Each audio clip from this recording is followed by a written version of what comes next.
¿ya? Entonces, todo eso vamos a hoy día a tratar.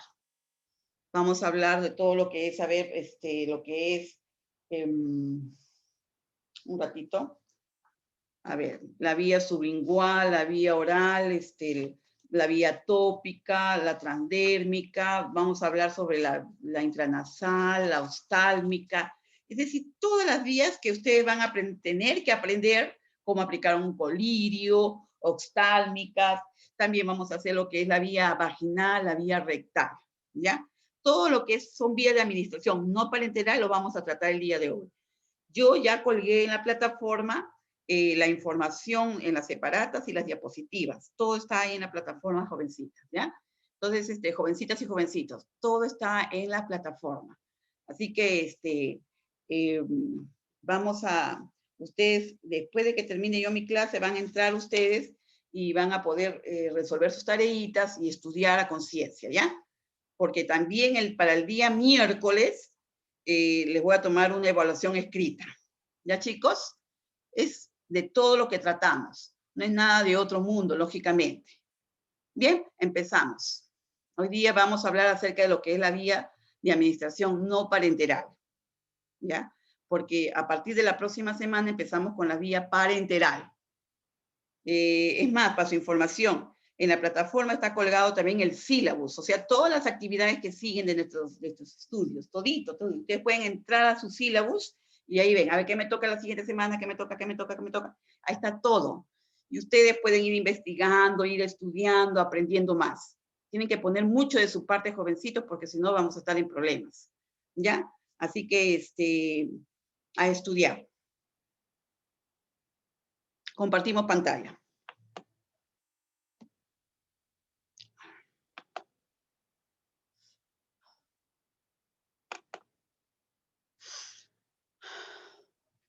A ver.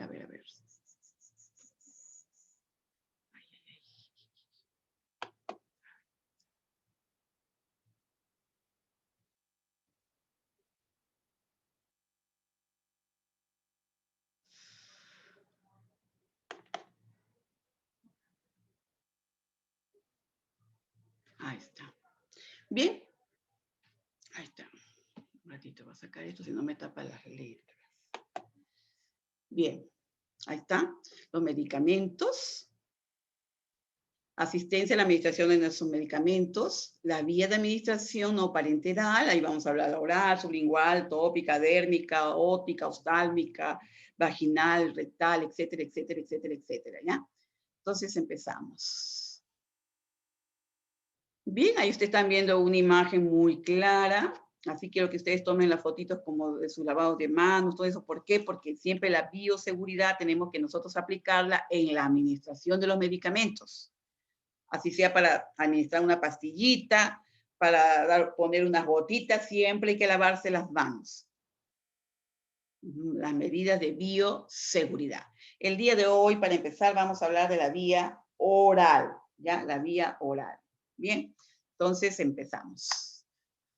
¿En qué consiste esa vía oral? ¿Ya? ¿Y qué tipo de medicamentos vamos a aplicar a través de esta vía? Bien, primeramente que para hablar de las características de la vía oral, ¿no? En la administración de medicamentos, nosotros tenemos que ya como anteriormente hemos estado conversando de qué es un fármaco, la vía de administración, qué es la, la farmacología, es decir, todos los pasos, desde que yo pongo un medicamento en la boca, si es en la vía oral, que sigue, o sea, toda la estructura, tenemos aquí que recordar la parte de anatomía, ¿ya? Anatomía y fisiología, que esto es muy importante, porque si nosotros no recordamos esta parte, no vamos a captar bien la idea, ¿ya? Entonces, nosotros sabemos que el fármaco, desde el momento que entra en contacto con la mucosa gástrica e intestinal, es más, desde que entra a la boca, ¿verdad? Está bajo la acción de la saliva, ¿no? De la composición de la cavidad oral, pero nosotros cuando administramos un medicamento vía oral, nosotros tenemos que ayudarlo con agua, porque el agua va a ayudarnos a que este medicamento pase, ¿no? A través del esófago, al estómago, etcétera, etcétera, ¿no?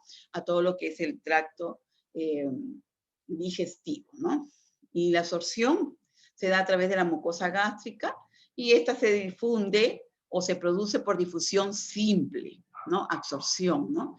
Y los fármacos liposolubles se absorben bien también de tal manera que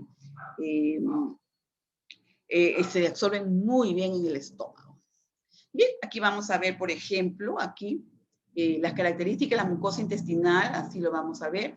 Sí sabemos todos que es una superficie muy extensa, que tiene una muy riquísima irrigación sanguínea y está conformada con el peristaltismo. El peristaltismo viene a ser esos movimientos automáticos que tenemos nosotros a nivel del tracto digestivo e intestinal, ¿no?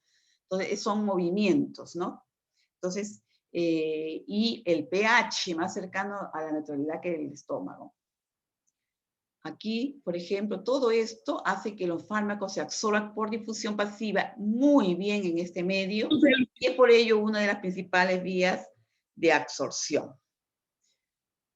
La absorción gástrica está disminuida, eso hay que aclararlo y recordarlo y nunca olvidarlo porque ustedes van a cuidar a diferentes tipos de pacientes, van a atender a diferentes tipos de pacientes con diferentes patologías.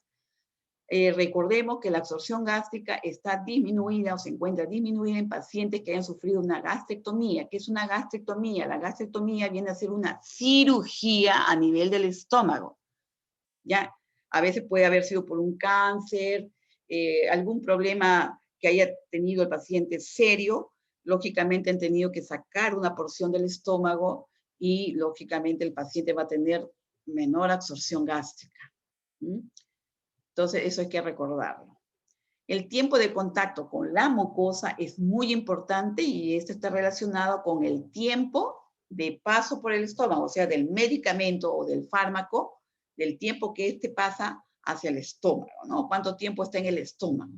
Ustedes saben que el estómago es un órgano de la vida, porque ahí a través de él entra la vida o también entra la enfermedad, ¿no? Entra la salud o la enfermedad. Entonces, ¿por qué? Porque lo que quiero decir es que según lo que tú te lleves a la boca, te llevas salud o te llevas enfermedad. Buenos alimentos, alimentos saludables, te llevas salud. Llevas comida chatarra, te está llevando enfermedad. Entonces, a eso me refiero, ¿ya? Entonces, ¿cuánto tiempo pasa este fármaco en el estómago? Y el estómago en su composición tiene mucho ácido, ¿ya? Entonces, al estar en ese medio ácido, lógicamente el medicamento va a ser rápidamente absorbido, reabsorbido, ¿no? Y va a pasar al sistema porta. La velocidad de vaciamiento gástrico también influye con el tiempo del tránsito intestinal. Todo es a través de la irrigación sanguínea, de las velocidades intestinales, todo un sistema maravilloso del cual se compone nuestro sistema digestivo. La absorción puede verse alterada, por ejemplo, por si el fármaco, por ejemplo, se absorbe en el estómago o la exagerada rapidez del vaciamiento gástrico se puede presentar. O si el fármaco se absorbe en el intestino por estimulación excesiva del peristaltismo, del movimiento intestinal, ¿no? Que reduce el tiempo de absorción. Mucho peristaltismo va a disminuir el tiempo de absorción. Características de la vía oral de administración de medicamentos. Tiene ventajas en que hace que sea la vía de administración más frecuente. Es verdad, la vía oral es una de las vías más utilizadas, ¿no?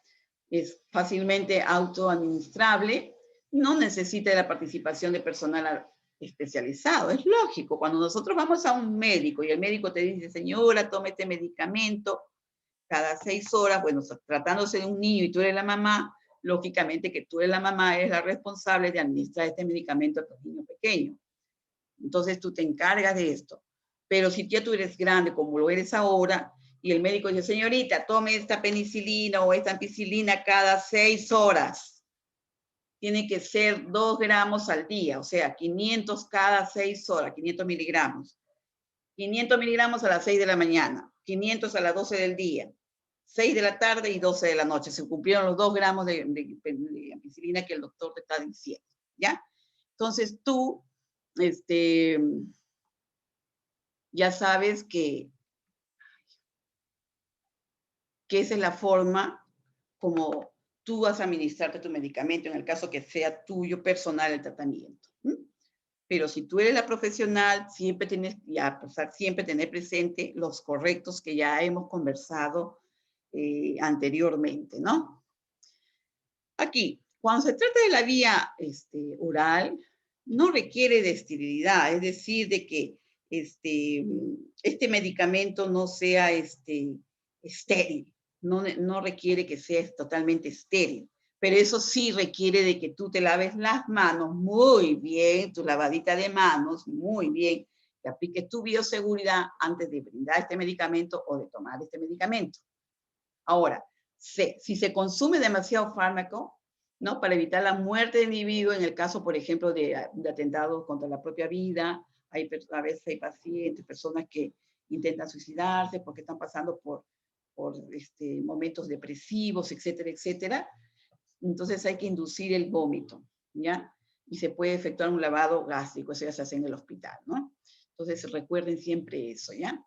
Si encuentran un caso de estos, inmediatamente hay que avisar y hacer que el paciente vomite y, lógicamente, inmediatamente hacer un lavado gástrico.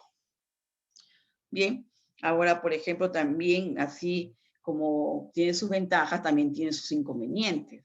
Por ejemplo, esta vía oral no se puede utilizar en un enfermo que esté con vómitos, por lógica, ¿no es cierto? Si el paciente está arrojando, está vomitando, no va a tolerar ni va a lograr contener, retener esa pastilla que tú le estás dando. Entonces, tiene su desventaja, que no se lo puedes dar a un enfermo que esté con náuseas y vómitos, ¿ya? Ya que no lo absorberá porque lo va a expulsar, ¿me entienden? Entonces ahí se va a utilizar otra vía, ya no va a ser la vía oral, ¿ya? No se puede administrar también en personas que están inconscientes, por lógica. Yo en la vida le voy a dar una pastilla a alguien que no responde a estímulos de escuchar mi voz, de tragar, porque la palabra es tragar, o sea, pasar la pastilla, o de que tome con el agua. Es un paciente inconsciente, no te responde a los estímulos. Entonces, también en pacientes que están en coma, no se puede administrar a ellos, ¿no? O debilidad extrema, porque podrían hacer una aspiración. Una aspiración es un proceso por medio del cual el paciente, la pastilla se le puede ir a las vías respiratorias. A eso se le llama aspiración. Y lógicamente se complica el asunto hasta se puede morir el paciente, ¿no? Y muchas veces esta aspiración lo puede llevar a una neumonía y con ello a la muerte. Hay que tener muchísimo cuidado. Ya saben, no administrar en pacientes que estén con náuseas y vómitos, porque es por lógica, no va a retener la pastilla, la va a botar. Otro, no se administra en pacientes inconscientes o que estén en coma o pacientes que con debilidad extrema, que no pueden pasar o tragar, porque se les puede ir por la vía respiratoria, ¿ya? Bien, ahora, recordemos siempre que los medicamentos administrados por esta vía son susceptibles de sufrir eliminación presistémica y primer paso hepático. Lógico, al pasar por el estómago va a pasar por el hígado, ¿no? O sea, el primer paso es el paso portal, o sea, sistema porta que pasa hacia el hígado. El hígado, todos conocemos, es el órgano más noble, es una glándula maravillosa que se encarga de desintoxicar, metabolizar muchos. En él se procesan más de 2000 procesos bioquímicos. Entonces hay que cuidar nuestro hígado, ¿ya? Recuerden siempre, este es uno de los órganos más nobles que tenemos nosotros los humanos, los seres vivos, porque también los mamíferos, los animalitos también tienen hígado. Bien, algunos medicamentos provocan irritación y afectan el pH estomacal, ¿cierto? También hay esos cuadros, ¿no? O sea, su absorción también, otro inconveniente, que su absorción es irregular, ¿no? O sea, a nivel farmacocinético, ¿no? O sea, a nivel de todo ese proceso por donde va viajando el medicamento, ¿no? Entonces, aquí también vamos a ver, por ejemplo, que algunos fármacos también requieren de ingesta previa de alimentos. Esto es muy importante recordarlo. ¿Por qué te dice el médico a veces, señora, usted este medicamento, por ejemplo, tipo ibuprofeno, naproxeno, o aspirina, por ejemplo, por favor, estos medicamentos tómenlo con alimentos, acompañado con los alimentos. ¿Por qué? Porque muchos de estos medicamentos tienen la propiedad de producir gastritis y no queremos a nuestro paciente con gastritis. Entonces le decimos, de preferencia, esta medicina debe consumirla con sus alimentos o, en todo caso, también con abundante líquidos o agua, ¿ya? No se les vaya a ocurrir a una pastilla con Coca-Cola. Definitivamente no. Debe ser con agua, ¿ya? En el caso de que sea con agua, agua pura. Bien, vamos a ver también que algún otro inconveniente, que algunos fármacos destruyen enzimas y bacterias naturales del organismo. Eso lo sabemos. Por ejemplo, pacientes que están con antibiótico terapias, ¿no? Que generalmente los médicos te lo recetan de 7 a 21 días. Por lógica, el antibiótico tiene la acción de ser un antibacteriano, atacar las bacterias, y pues también barre con la flora bacteriana normal del estómago, ¿no? La flora natural normal que tenemos en el estómago. Por eso te dice, destruye enzimas y bacterias naturales defensivas de tu propio organismo. Bien. Y también otra desventaja es que muchos pacientes también se olvidan de tomarlos. Eso es verdad, sucede. Uy, tomé a las 8 de la mañana, tenía que tomarlo a las 4 de la tarde y a las 12 de la noche, cada 8 horas, 3 veces al día. Uy, me olvidé el de las 4 de la tarde, bueno, voy a tomarlo a las 12 de la noche. No, entonces esa es otra desventaja, que el paciente se olvide de tomarlo en las horas que están indicadas, ¿ya? Entonces hay que tener presente también esos inconvenientes que tiene la administración de un medicamento por la vía oral, ¿ya? Bien. Por ejemplo, las formas orales de los fármacos también pueden ser, por ejemplo, vamos a ver, comprimidos normales. Estos generalmente se pueden triturar con un mortero, ¿no? O diluir en agua y luego administrar. Pero de preferencia tú puedes poner la pastillita en la boca del paciente y darle abundante agüita para que pase el medicamento. Ahora, tratándose de un niño muy pequeñito y que la pastillita sea un cuarto de pastillita, la puedes moler, ¿no? Triturar con un morterito y se la das con una cucharita y abundante agüita, nada más. Ya, a ver, por ejemplo, tratándose, por ejemplo, de comprimidos de liberación retardada, por ejemplo, estos no deben triturarse, ¿ya? Porque estos vienen preparados especialmente para eso. Comprimidos con cubierta entérica, tampoco no hay que triturarlos. ¿Por qué? Esto de cubierta entérica se llama entérica porque esta protección que tienen las pastillitas va a favorecer que proteja la mucosa gástrica. Y si tú lo trituras, lógicamente que ya no te va a proteger. ¿Estamos de acuerdo? Todo eso debemos saber los profesionales para administrar adecuadamente un medicamento. Ya tenemos también cápsulas de gelatina, ¿no? En general pueden abrirse, mezclar su contenido en agua y luego administrar. ¿Qué son esas cápsulitas? Por ejemplo, cuando tú ves algunos tratamientos, vienen en una capsulita, ¿no? Pero la presentación de estas capsulitas son de gelatina, ¿no? Pero están medidas endurecidas por un preparado especial que hacen en los laboratorios químicos. Entonces, y muchas veces vienen de dos colores, viene rojo con negro, blanco con verde, celeste con amarillo, etcétera, etcétera. Entonces tú, por la mitad tú lo puedes mover y cae el polvito, que es el contenido donde está el medicamento, ¿no? Ya, algunas veces en ciertos casos, por ejemplo, cuando se va a administrar por sonda nasogástrica, se puede hacer eso.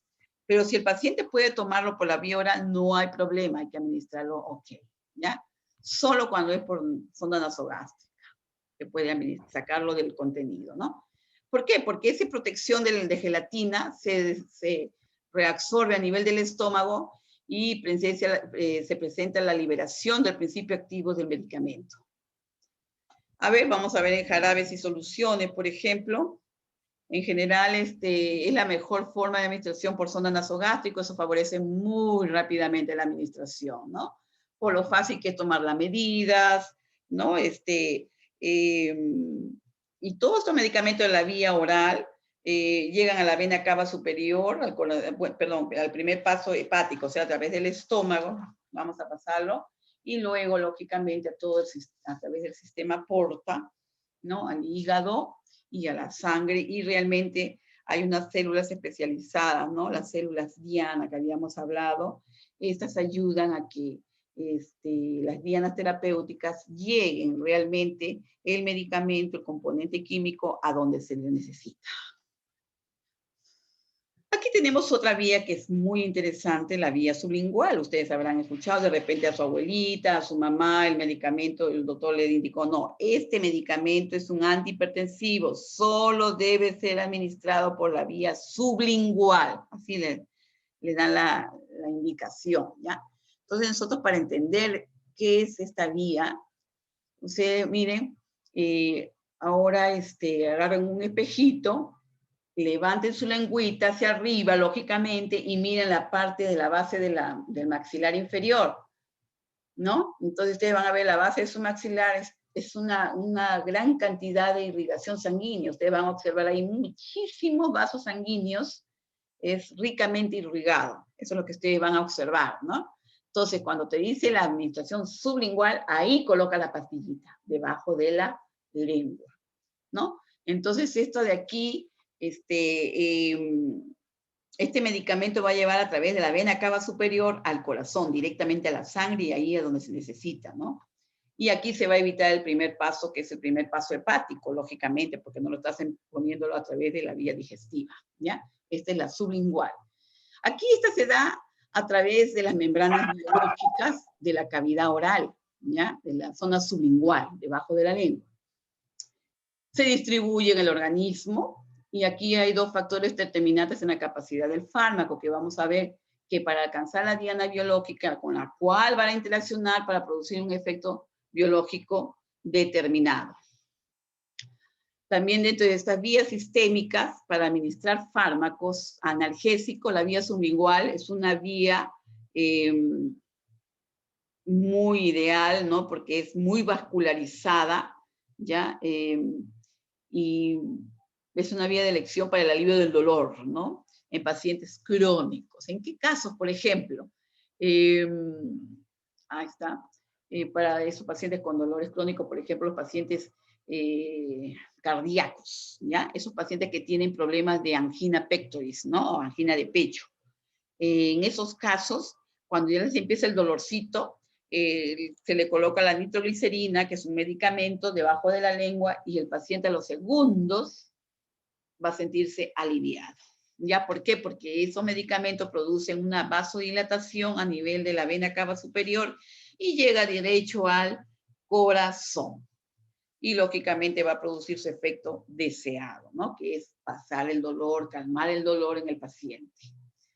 Bien, está y en pacientes con dolores crónicos es una vía muy buena, muy electiva, excelente, ¿no?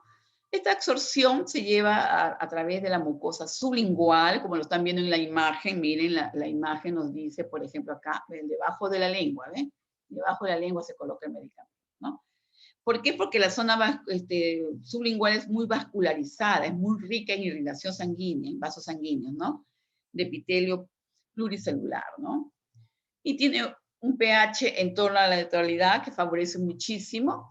Esta vía se utiliza para evitar, por ejemplo, el fenómeno del primer paso hepático, lo estamos diciendo porque pasa directo al corazón. La eliminación presistémica, ¿no? O sea, de que a través de los riñones se va a utilizar mucho más su principio activo del medicamento. Todas estas circunstancias van a permitir una absorción bastante rápida en algunas sustancias que puedan ser empleadas en el tratamiento de situaciones que requieren un efecto muy rápido, ¿ya? Entonces, por ejemplo, ahí tenemos la nitroglicerina en las insuficiencias coronarias, ¿no? En pacientes con angina de pecho, etcétera, etcétera, ¿ya? Entonces, en ese tipo de pacientes, la vía sublingual es la vía electiva, de elección, ¿ya? Bien, el área de la cavidad oral es pequeña, aproximada más o menos según los cálculos que se hacen, ¿no? Es de 200 centímetros cuadrados, ¿ya? Ya, ahí está. Con un pH entre 6 y 7,4. Sin embargo, es una región muy rica en vasos sanguíneos y linfáticos, ¿ya? Y también lo que ustedes van a poder ver es que los medicamentos cruzan la mucosa oral, ¿ya? y entran en la circulación sistémica directamente, evitando el primer paso del metabolismo hepático. O sea, evitamos el paso hacia el hígado, porque como todos sabemos, el hígado es un órgano que metaboliza, incluso en algunos casos neutraliza, porque cuando se trata de alergenos o de algún alimento contaminado o en mal estado, lo que hace el hígado es neutralizar. ¿Ven? O sea, tienen más de 2000 funciones bioquímicas. Es uno de los órganos más nobles que tenemos nosotros, ¿ya? Entonces, esto vamos a ver que tiene un efecto a nivel de la biodisponibilidad de este químico, ¿no? De este medicamento. Ahí está. Bien, es importante que cuando se utilice esta vía, ya la vía sublingual, no lo olviden, usted debe colocar la tableta en la mucosa cerca de la encía, en la parte inferior de tu boca, en la base inferior, o sea, en el maxilar inferior, ¿no? En la parte de abajito, ¿ya? Entonces aquí la saliva afecta la absorción. O sea, escúchenme. Aquí no queremos que el paciente junte saliva en esa zona. Lo que queremos es que el medicamento se absorba, se deshaga en esa mucosa para que su efecto sea rápidamente llevado a través de la vía, de la vena cava superior hacia el corazón. Eso es lo que queremos. Aquí no se pone agua ni saliva. Aquí solito se reabsorbe el medicamento para que pase directamente al corazón y por consiguiente a toda la circulación. Como decíamos nosotros en los pacientes con problemas coronarios o de angina de pecho, etcétera, etcétera, en ellos estos medicamentos le van a producir una vasodilatación, lo cual el dolor que están sintiendo se debe a la vasoconstricción, pero estos medicamentos al producir vasodilatación, lógicamente van a bajar la presión, van a aliviar el dolor y van a relajar al paciente. Entonces, en esta parte de la base de la boca, ¿no? Debajo de la lengua, el medicamento se va a diluir rápidamente y va a pasar a la vena cava superior hacia el corazón y por consiguiente a toda la circulación, ¿ya? Haciendo que trague se trague el medicamento antes de que se realice el proceso normal de absorción, ¿ok?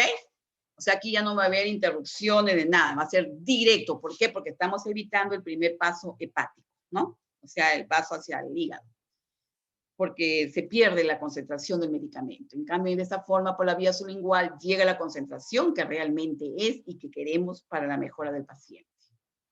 Las mejores preparaciones aquí, ¿no? Las mejores preparaciones son las tabletitas, ¿ya? Son las tabletitas. Porque aquí los líquidos y las pastas se dispersan a través de la boca, ¿ya? Entonces ustedes van a ver y se aumenta la posibilidad de que el paciente trague el contenido. Tragar no es la palabra de pasar, ¿no? No confundan, ¿ya? Entonces, trague todo el contenido. Entonces, la mucosa oral se puede comparar con otras membranas lipídicas, ¿ven? Entonces, aquí vamos a ver que ahí está. La cantidad de medicamento absorbido depende de múltiples factores, como que el proceso de absorción, ¿no? O sea, este PKA, ¿no? KA, ¿ya? Es una sigla de la velocidad de absorción que se define como el número de moléculas de un fármaco que se absorbe en la unidad de tiempo, ¿ya? Entonces, esta es la velocidad de absorción. Ese PKA es la velocidad de absorción del medicamento, ¿ya? Entonces, aquí ustedes van a poder visualizar también que el coeficiente de partición de la forma no ionizada, ¿no? Por ejemplo, ahí lo van a ver, ¿no? Esto lo van a ver del coeficiente de partición lípido, agua, peso molecular, ahí lo van a ver ustedes en la velocidad de difusión pasiva del medicamento en la mucosa oral. Y sobre todo el pH de la saliva, ¿no? Y los tejidos circundantes del paciente. Bien, el peso molecular del mismo fármaco, la velocidad de difusión que tenga este fármaco, que sea pasiva del medicamento en la mucosa oral, el pH de la saliva, ¿ya? Y los tejidos circundantes.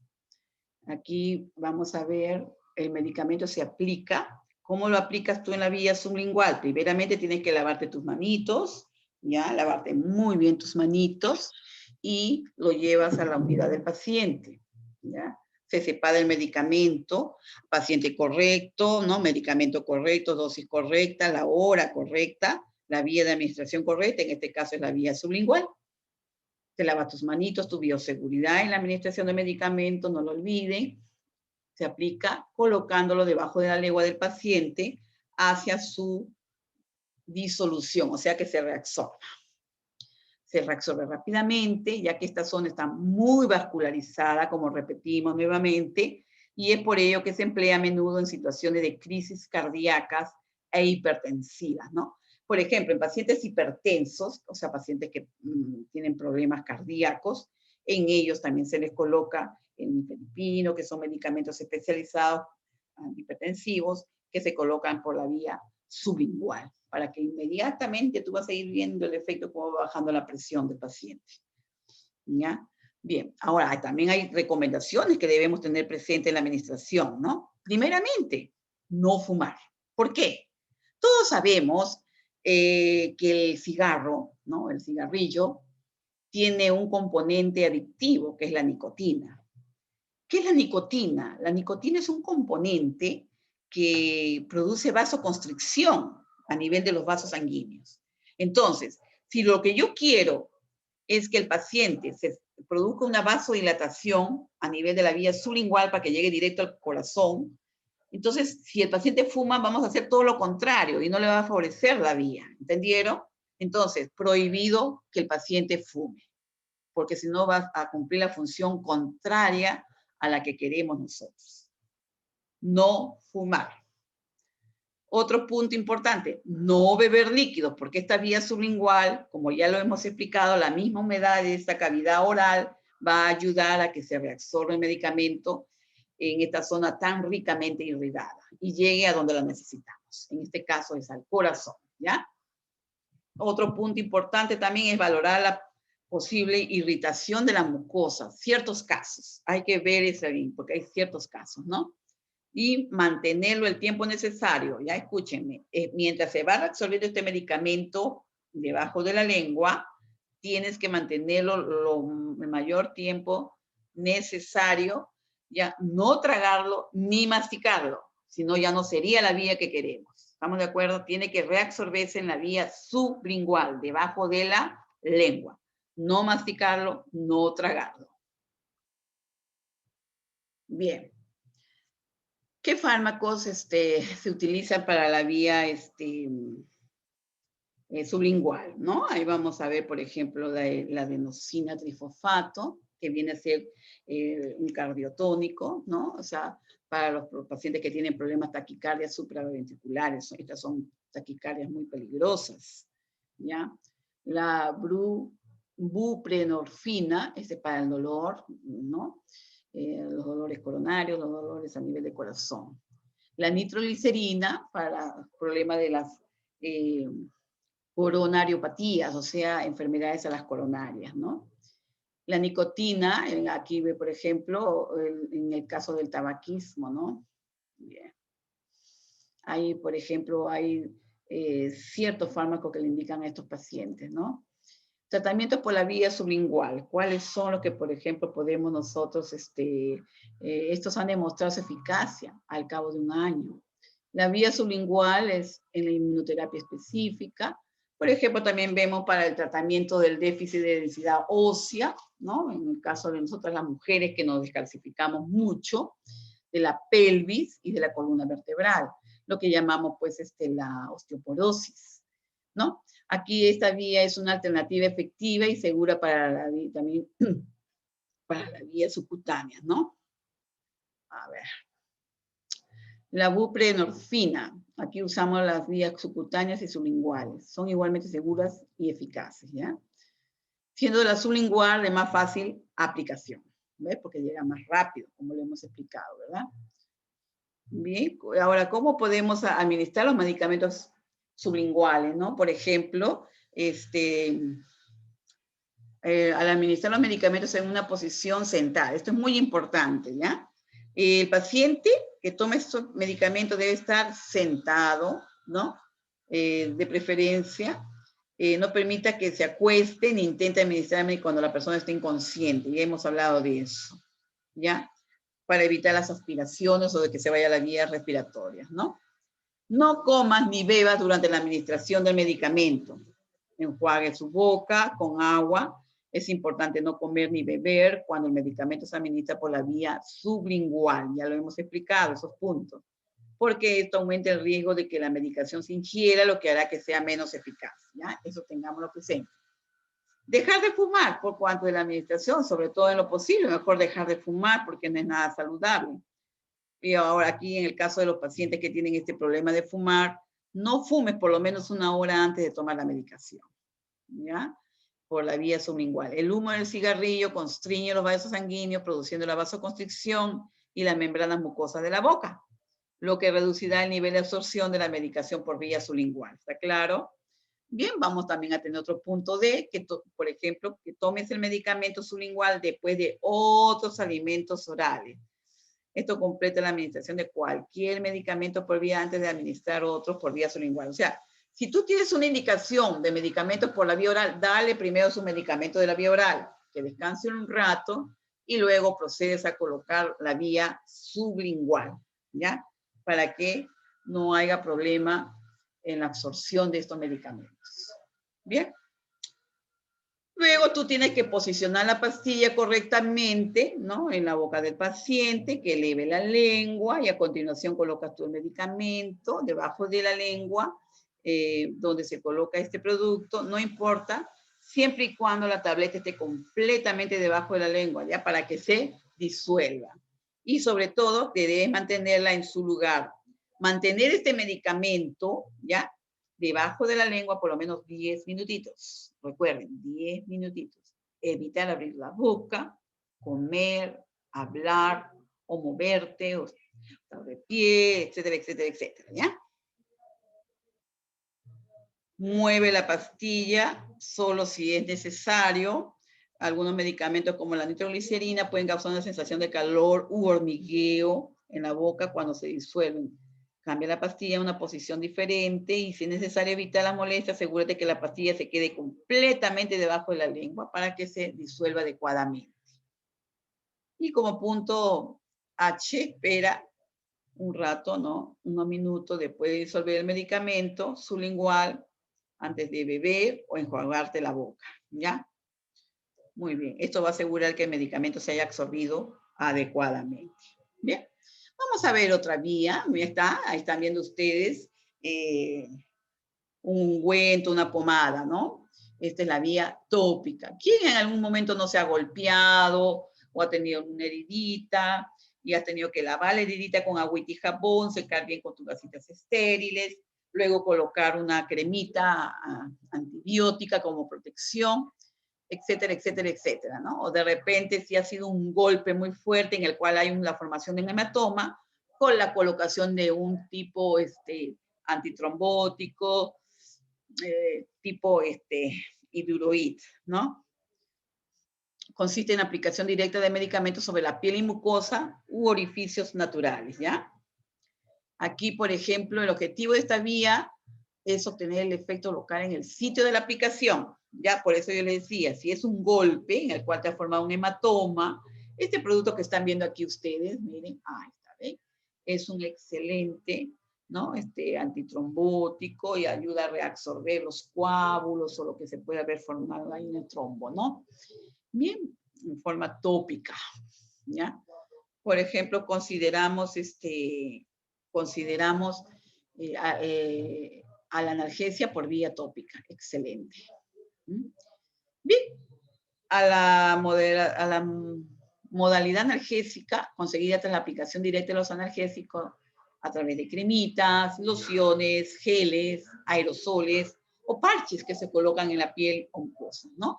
Entonces aquí, gracias a su efecto, ¿no? A su efecto local y no sistémico, ese efecto conseguido por los bloqueos nerviosos del sistema nervioso cerebroespinal. Generalmente, ¿no? Ustedes van a ver que estas generalidades de la aplicación de la vía tópica, ¿no? El analgésico en el caso de un golpe muy fuerte, en el cual tú quedaste con mucho dolor, entonces se aplica directamente en el sitio donde está el dolor, donde tú sientes el dolor, donde ha sido el golpe, ¿no? Entonces aquí, a través de estas cremitas o lociones, te va a ayudar a aliviarlo, ¿no? Por ejemplo, la analgesia por vía tópica pretende, por ejemplo, aquí, que las moléculas de la sustancia adecuada alcancen las terminaciones nerviosas de los nociceptores en el inicio del dolor. Estos nociceptores son terminaciones nerviosas que llevan la sensación del estímulo del dolor al cerebro, ¿no? Que se consiga la cantidad apropiada del fármaco para producir el efecto anestésico que se está necesitando. Que esa cantidad se alcance en un tiempo mínimo, que el paso de la solución anestésica al torrente circulatorio sea mínimo para evitar efectos sistémicos indeseables y conseguir que la concentración del anestésico sea máxima en el lugar de acción, o sea, donde tú quieres calmar el dolor, que su efecto sea así, ¿no? Entonces es muy importante, ¿ya? Bien. Aquí la analgesia vía tópica puede conseguirse mediante la aplicación de diversos fármacos, por ejemplo, lo vamos a ver a través de la piel, a través de las mucosas.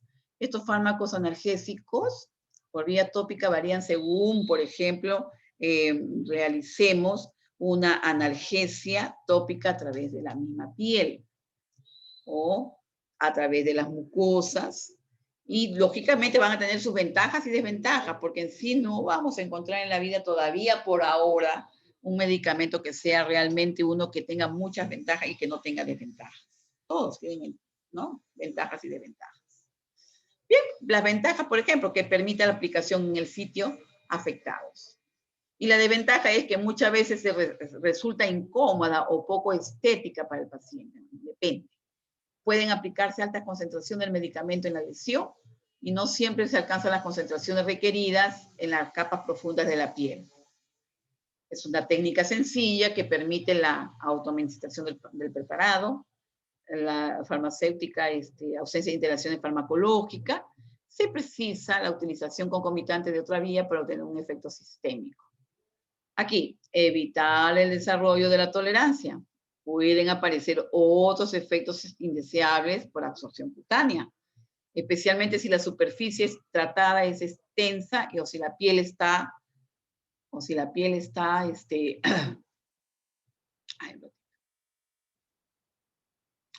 tiene alguna irritación, ¿no? O está lesionada, ¿no? Otra ventaja es que es de fácil uso, ¿ya? En algunos casos puede causar alguna reacción adversa cutánea. Eso también es muy importante, observar siempre, observar.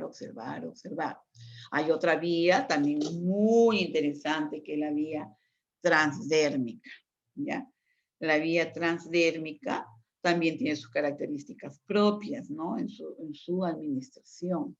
Ya aquí, por ejemplo, esta característica, esta vía está relacionada con la piel. El fármaco se deposita sobre la piel, en la capa dérmica, y luego a través de ella accede a la circulación sistémica a través de los capilares sanguíneos que están bajo la piel, ¿ya?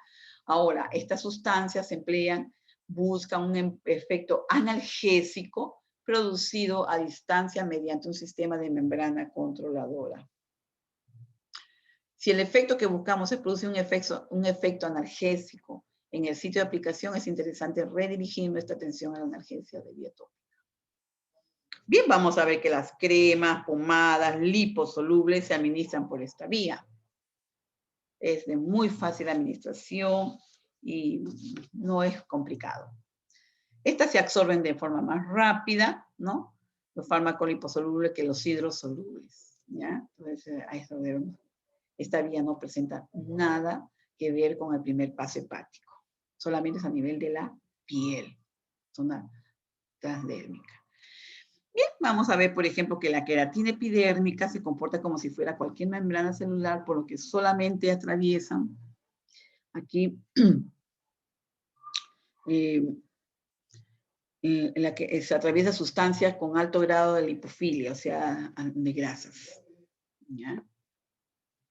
Aquí los fármacos administrados en fórmulas galénicas de parches ceden una cantidad de fármaco programada para un determinado periodo de tiempo. Por ejemplo, los parches de nitroglicerinas en los pacientes cardíacos, que habíamos conversado, los de nicotina, para dejar de fumar.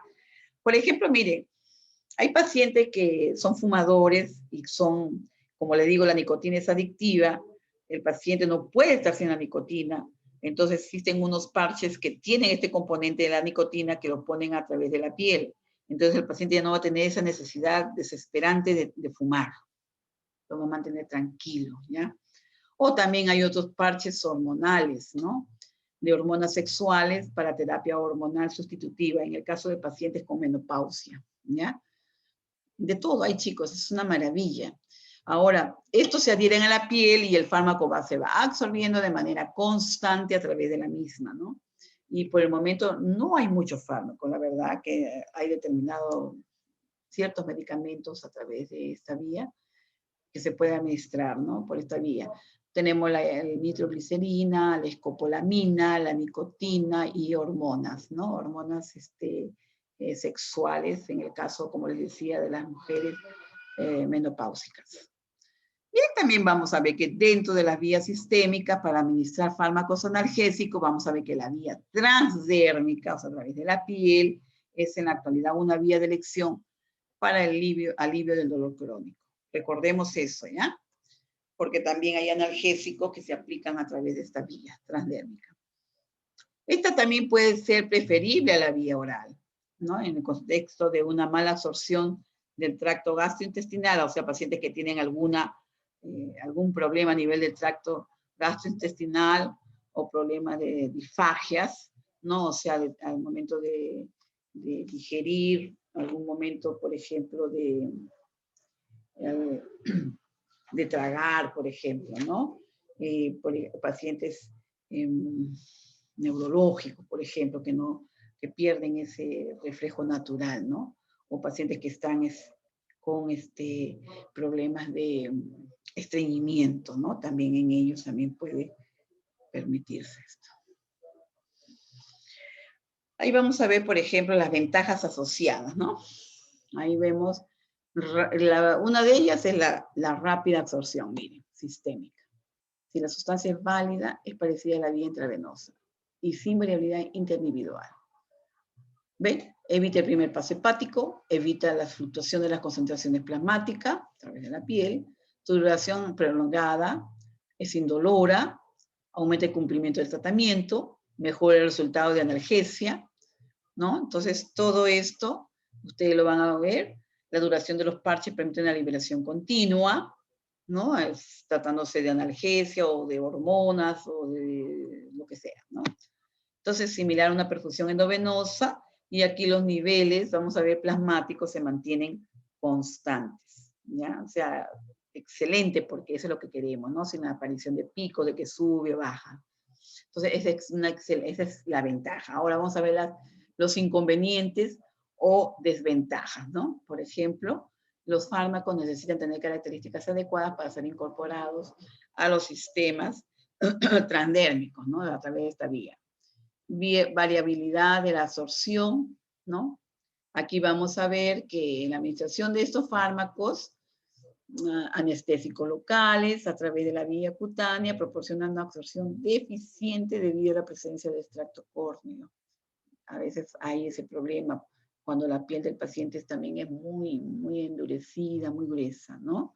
Uno de los factores que influyen en la absorción es la temperatura. Tiempo de latencia relativamente largo, la dificultad en la titulación de las dosis, la lentitud de reversión, efectos secundarios, reacciones irritativas o alérgicas en el lugar de aplicación, y la vía de administración en la cara también hay que ver, que depende de los productos. A veces hay personas que son sensibles y pueden hacer una reacción alérgica a nivel de la cara, ¿no? ¿Ya? Entonces aquí vamos a ver instilaciones, que es otra forma de medicamento, ¿no? De forma de administración de un medicamento, ¿ya? ¿Ya? A ver. Instilaciones nasales. Ahí ves. Ópticas, oído, nasales, nariz, ópticas, oído, y oftálmicas, ojos. Ya ustedes saben los colirios, ¿no? Ya. ¿Qué es una instilación? Es el goteo de un líquido en una cavidad, ¿no? Por ejemplo, un colirio, ¿no? Un colirio, ahora que usas tú la computadora y sientes la sensación de ojo seco, te colocas tus lágrimas naturales, ¿verdad? En cada ojito, ¿ya? En el fondo del saco conjuntival inferior. Ahí está, miren, ustedes están viendo ahí el ojo, ¿ve? El lugar adecuado para instilar un medicamento en el ojo es el fondo del saco conjuntival inferior, ¿ve? Ahí está. Siempre hay que lavarse sus manitos, recuerden la bioseguridad. Administración de un líquido gota a gota, así es. Acción de añadir un medicamento líquido gota a gota sobre una superficie mucosa, ¿ya? Bien. Instilaciones nasales, o sea, a nivel de la nariz, ¿no? Aquí las soluciones nasales son formas farmacéuticas líquidas, ¿no? Las líquidas destinadas, ¿no? A ser aplicadas sobre la mucosa nasal, ¿ya? Esta vía está relacionada con las mucosas nasales, y el fármaco se deposita en esta mucosa para que alcance las venas capilares submucosas e ingresen en la circulación sistémica. Se evita el efecto del primer paso hepático, es directo, ¿ve? Según el modo de aplicación, se debe distinguir entre las gotas nasales, administran por instilación sobre la cada fosa nasal y se envasan en frascos cuentagotas. Definitivamente tiene que ser así, es la forma de administración. A través de nebulizadores. ¿Quién no ha conocido nebulizadores, verdad? Cuando han llevado a los niños, cuando están con sus crisis asmáticas, ¿no? Cuando hay broncoespasmo, o sea que los bronquios se les cierran y el niño no puede respirar, ¿no?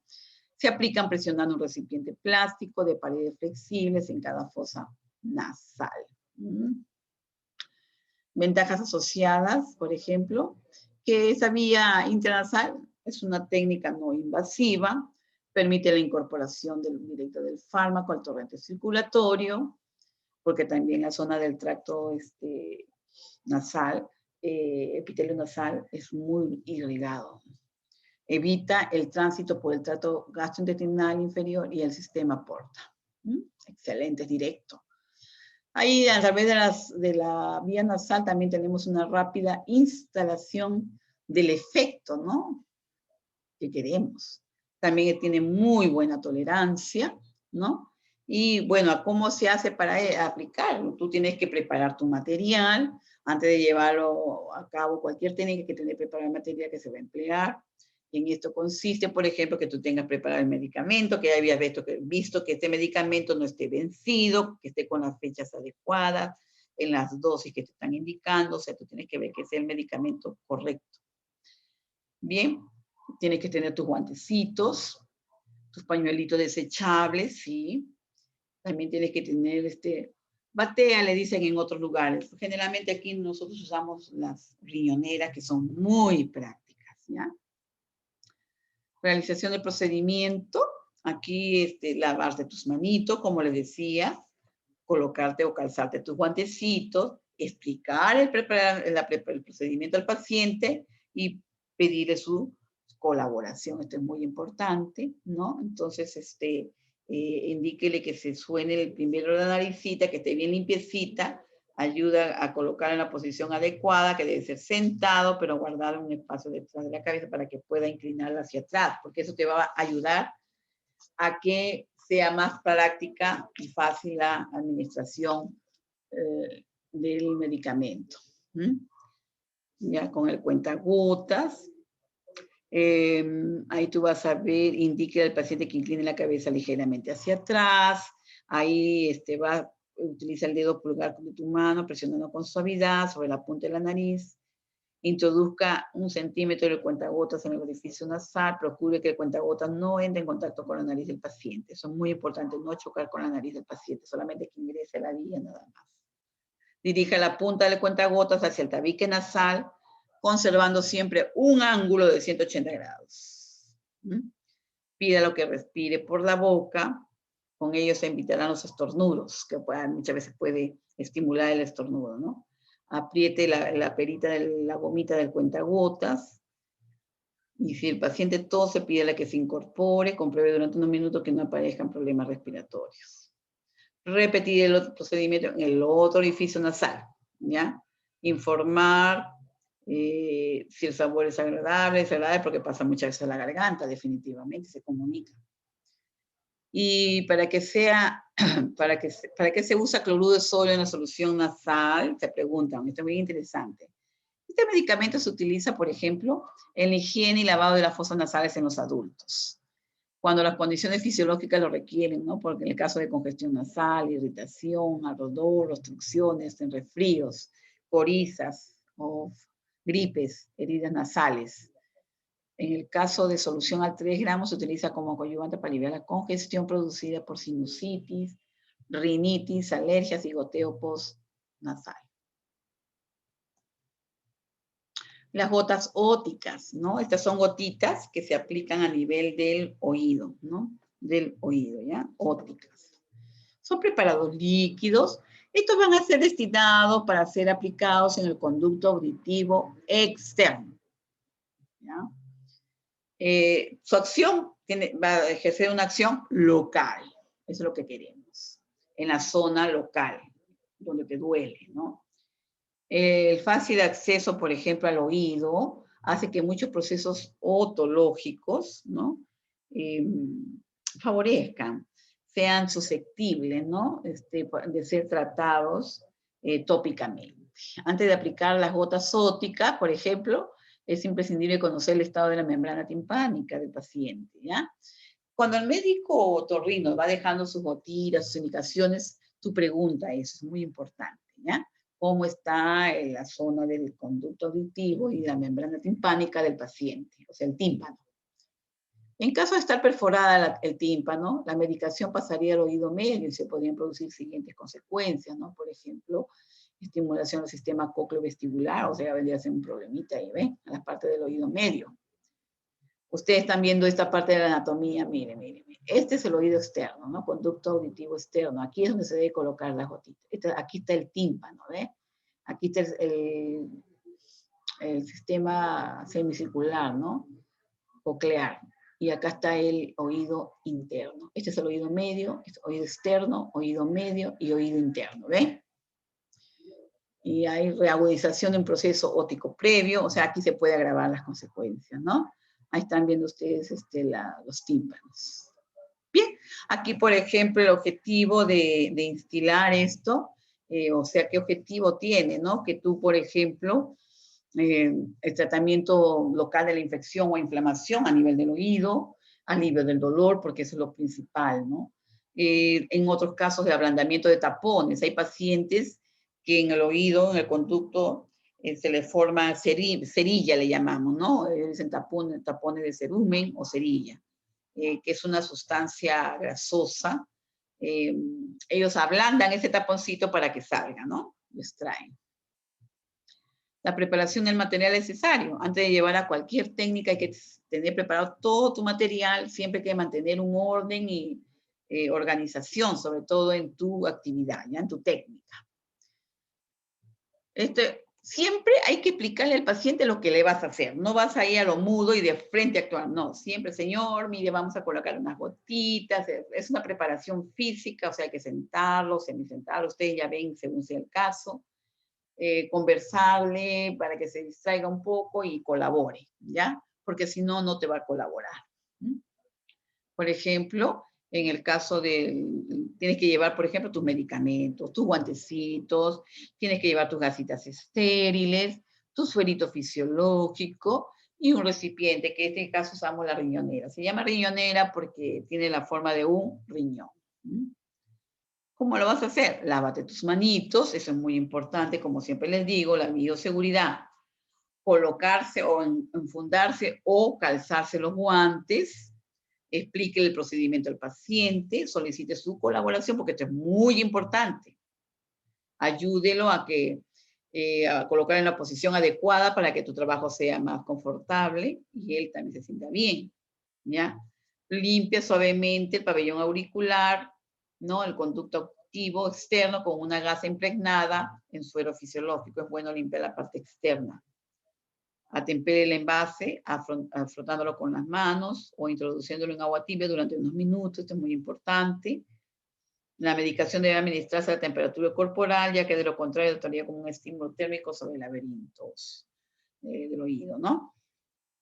Entonces, con los dedos índice y pulgar de tu mano, jalar el pabellón auricular y tire suavemente de ella hacia arriba y hacia atrás en los pacientes adultos y hacia atrás en los niños nada más, ¿ya?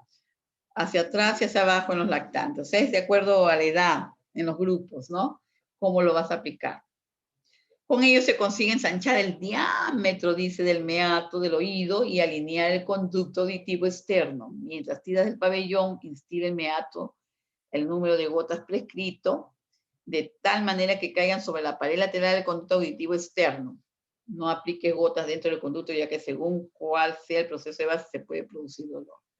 Entonces, esto es muy importante tener presente la técnica de instilación de gotas a nivel del oído, o gotas ópticas, vía óptica, ¿no? Vía oído. Ahí, por ejemplo, también vamos a ver, cuando ustedes le hayan colocado en el oído la gotita al paciente, déjenlo un ratito en la zona del oído donde has colocado hacia arriba, ¿ya?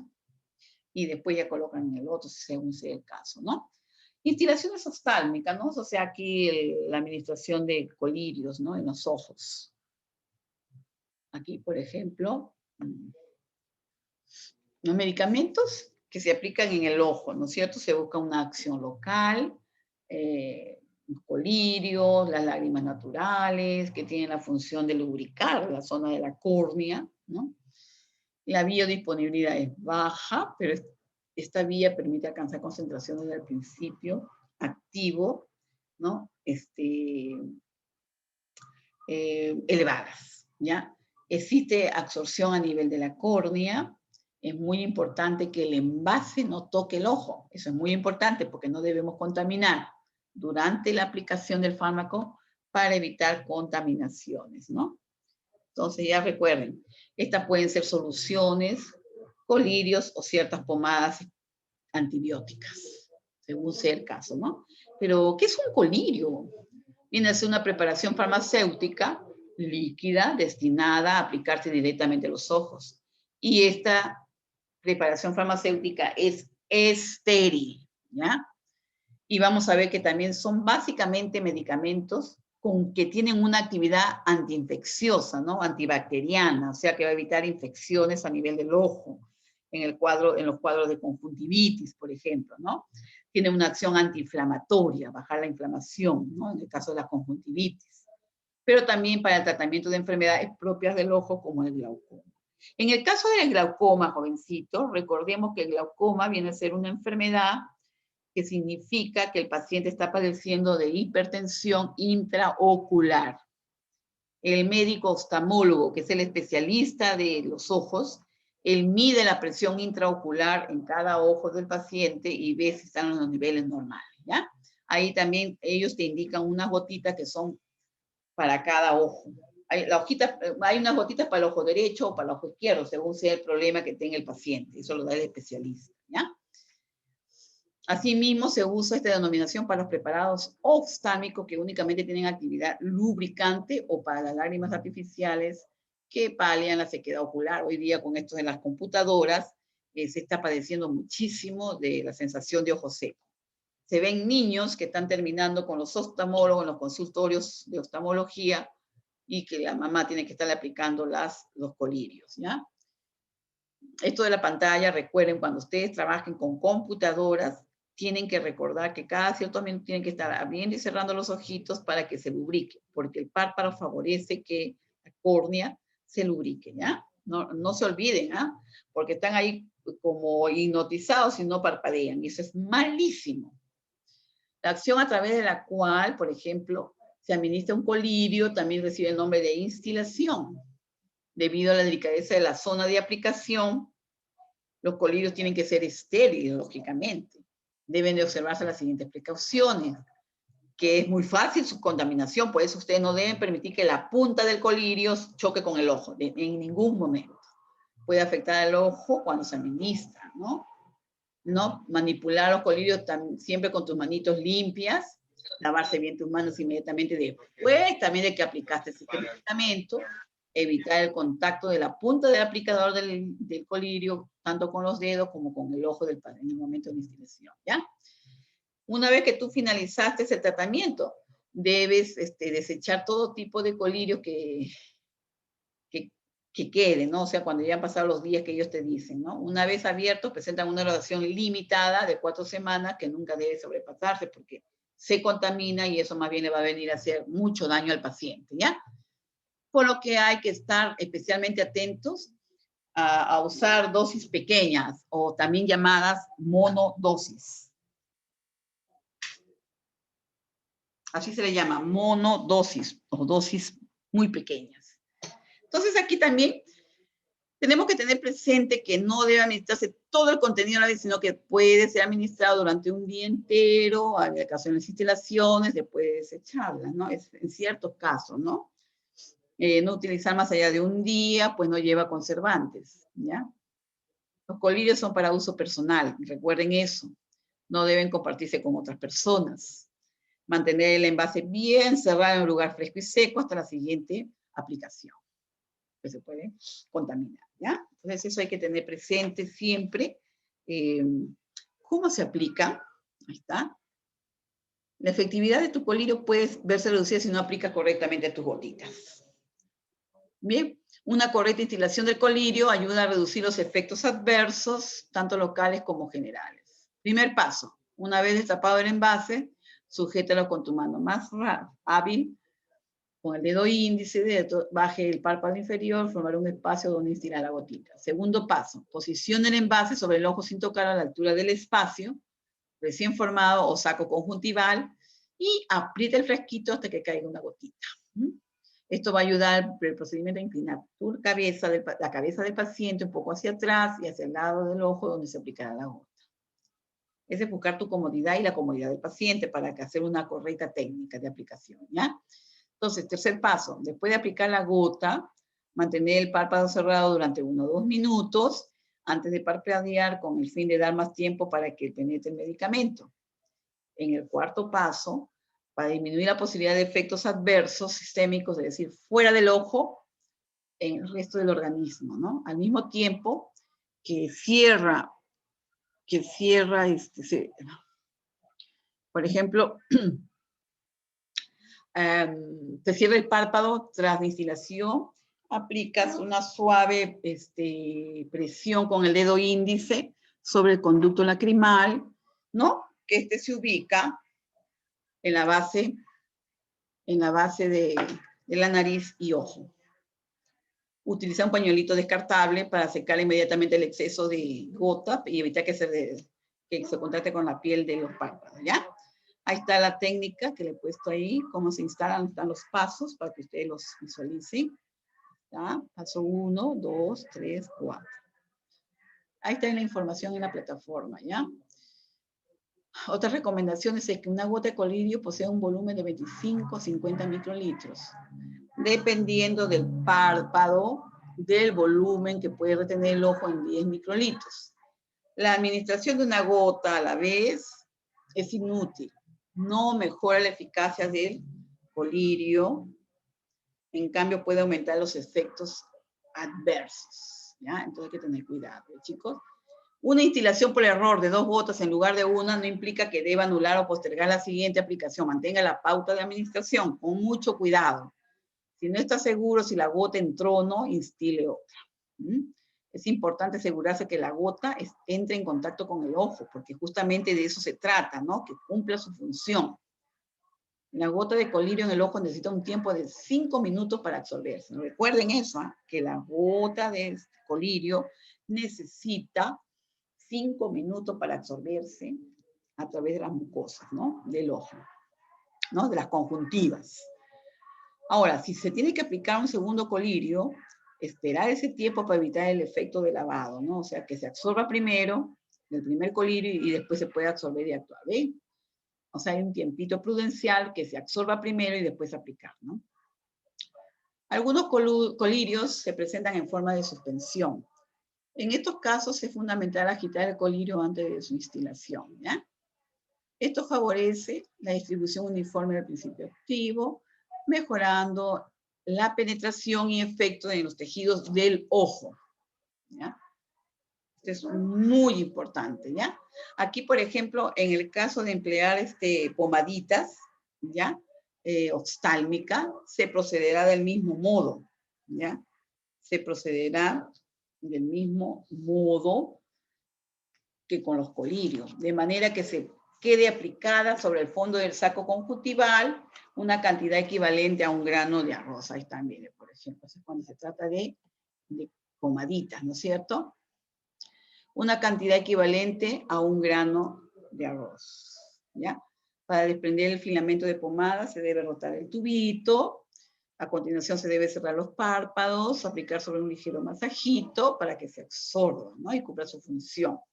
Cuando coincida la instilación de un colirio y la aplicación de una pomada, siempre debe ponerse primero el colirio, que se absorba en 5 minutos, y continúas con tu pomada, ¿ya? Recuerden eso. Primero es el colirio y después la pomada. ¿Estamos de acuerdo? O sea, una vez que colocaste la gotita del colirio, déjalo que se absorba por lo menos 5 a 6 minutitos y después procedes a colocar la pomadita, ¿ya? Por ejemplo, no te debes asustar ni desesperarte si tras la instilación del colirio se produce un ardor o enrojecimiento leve en el ojo de corta duración. Eso se espera muchas veces, ¿ya? Puede ser reacción normal. Por eso siempre hay que leer las indicaciones. No debe motivar la interrupción del tratamiento, pero si es muy molestoso, avisar al oftalmólogo, ¿ya? La visión se vuelve borrosa durante unos instantes tras la instilación, es natural, definitivamente, ¿no? Simplemente evite realizar actividades que necesitan mayor agudeza visual durante ese tiempo. Son unos minutos generalmente, ¿ya? Si percibe el sabor del colirio en la boca, esto sucede porque el conducto lacrimal drena hacia el interior de la nariz y a su vez está comunicada con la garganta, definitivamente. Esos conductos que siempre se comunican con la garganta, ¿ya?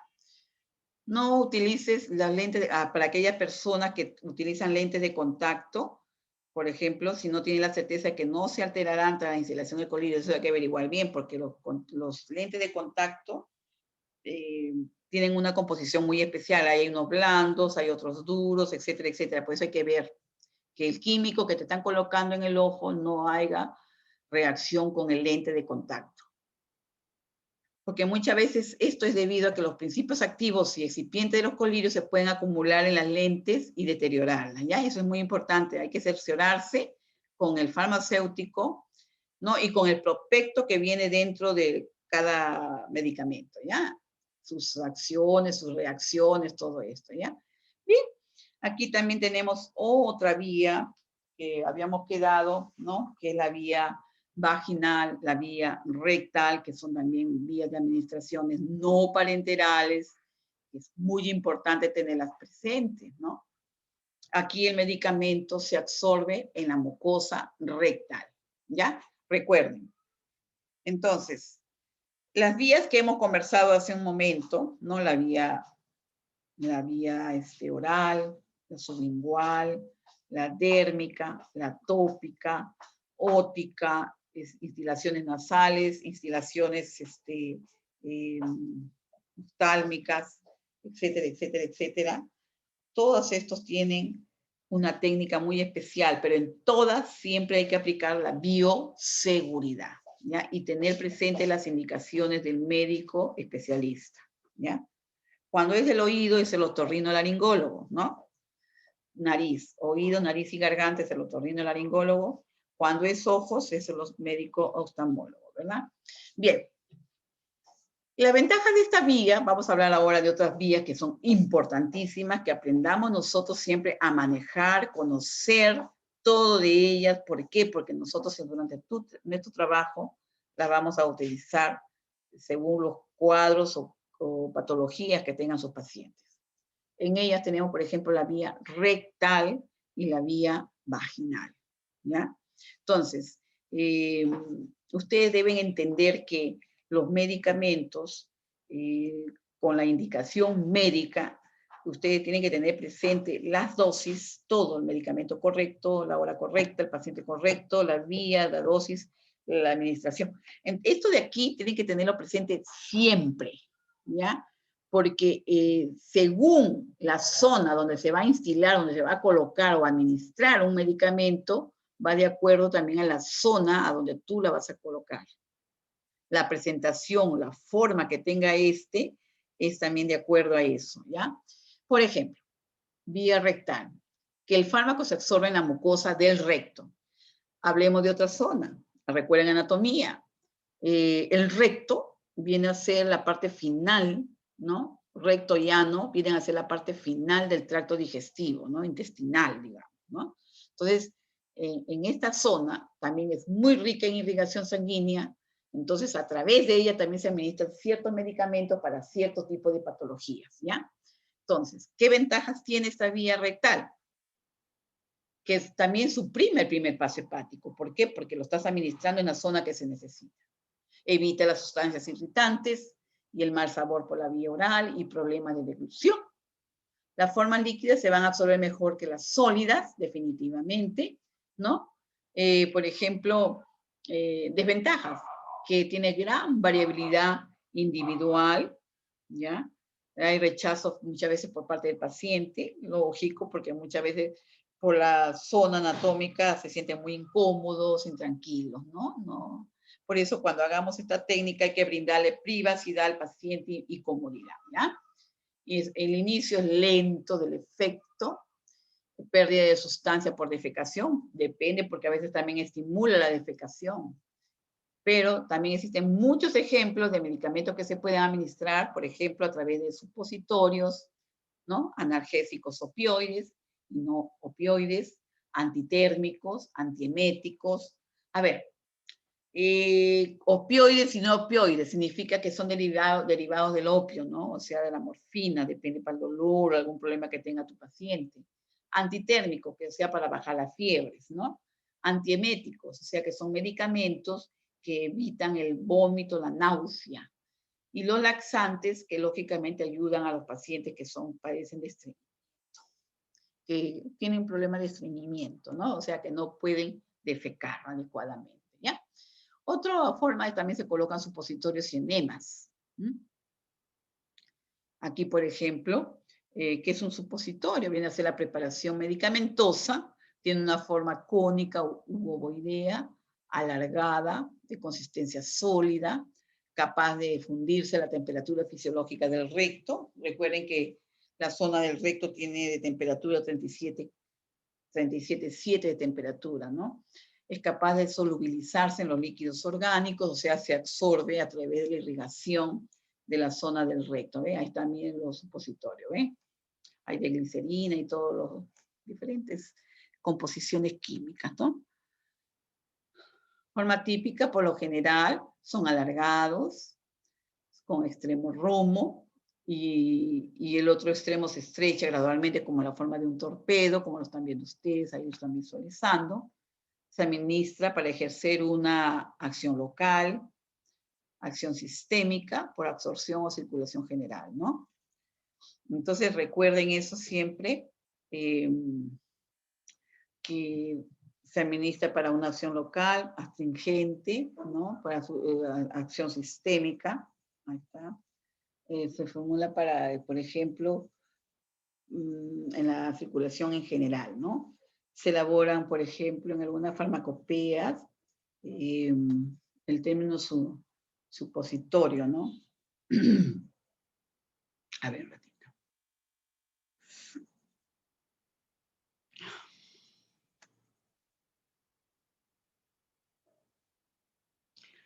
Estos se pueden elaborar con recipientes hidrófilos, lipófilos, o sea, ¿no? Estas formas farmacéuticas pueden destinarse, por ejemplo, para ejercer una acción mecánica, ¿no?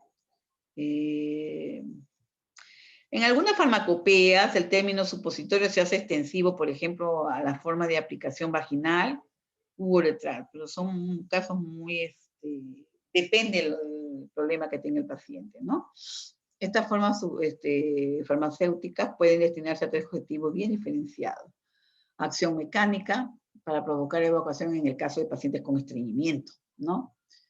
Pacientes que están varios días sin defecar, ayuda a eso, ¿no? Se formulan con excipientes hidrófilos por tipo de glicero o gelatina, irritan la mucosa rectal y provocan por vía refleja el peristaltismo. O sea, aceleran el peristaltismo y con eso ayudan a la evacuación, ¿ya? Otros tienen una acción local para efectuar, por ejemplo, una acción astringente y sedante sobre la mucosa rectal y los esfínteres. Normalmente se preparan con excipientes grasos que van a facilitar, ¿no? su forma de administración, ¿no?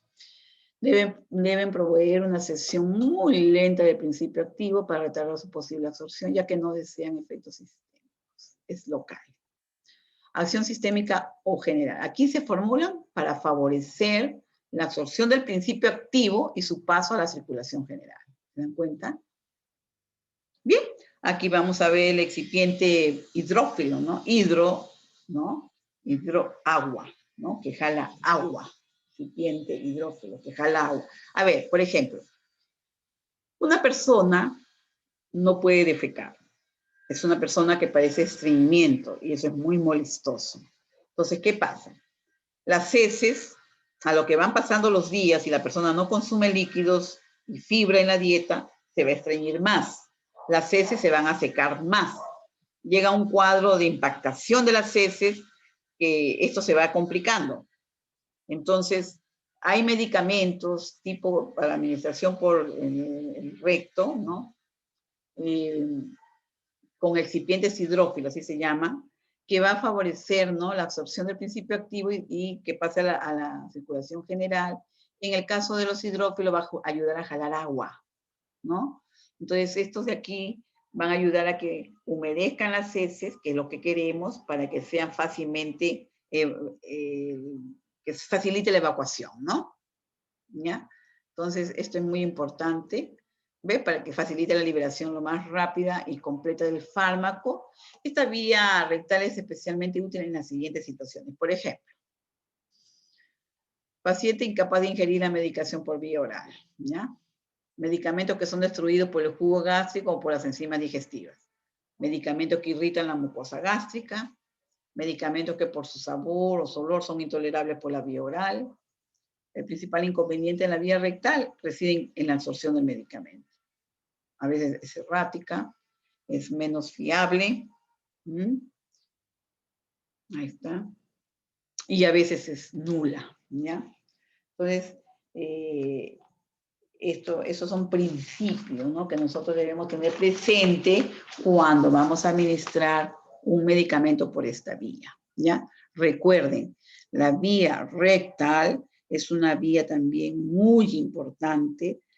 Por ejemplo, cuando hay niños con fiebres muy elevadas, también se le colocan ciertos tipos de supositorios para ayudar a bajar la temperatura, ¿ya? Bien, aquí también vamos a ver, por ejemplo, los enemas. A ver, de repente a alguien le han colocado un enema, antes de entrar a una cirugía, cualquiera sea el tipo, una cirugía en la cual esté anestesiado, lógicamente, se tiene que limpiar todo el tracto digestivo, ¿ya? El paciente ya no debe ingerir dietas del día anterior de la cirugía, solamente líquidos, ¿no?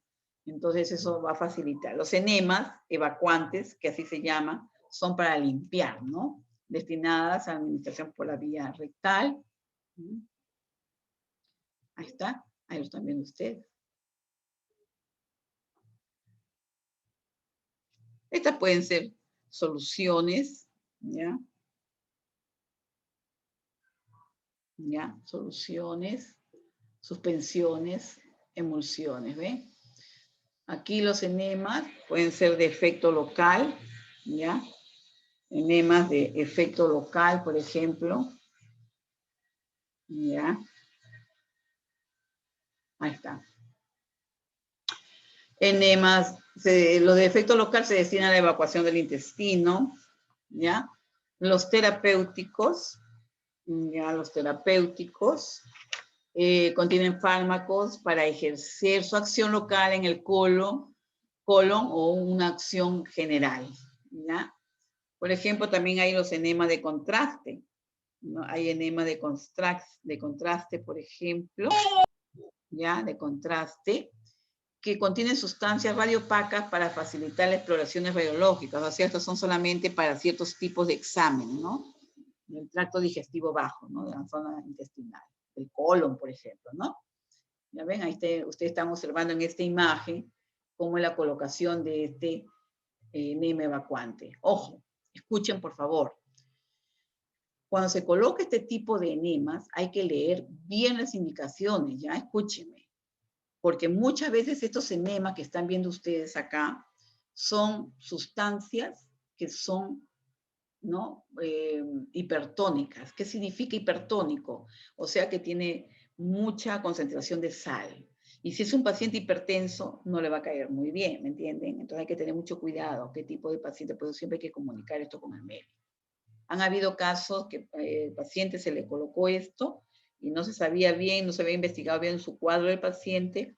En algunos casos le baja la presión así, se va al suelo, y en otros casos le sube mucho. Entonces hay que tener mucho cuidado con los enemas evacuantes. Hay que ver qué tipo de paciente es, qué tipo de patología tiene, y tener presente todo eso y comunicarlo al médico siempre, ¿ya? Que el paciente también comunique al médico, que el médico también investigue, ¿ya? Eso es muy importante, o nosotros como profesionales del equipo también comunicar al profesional, ¿ya?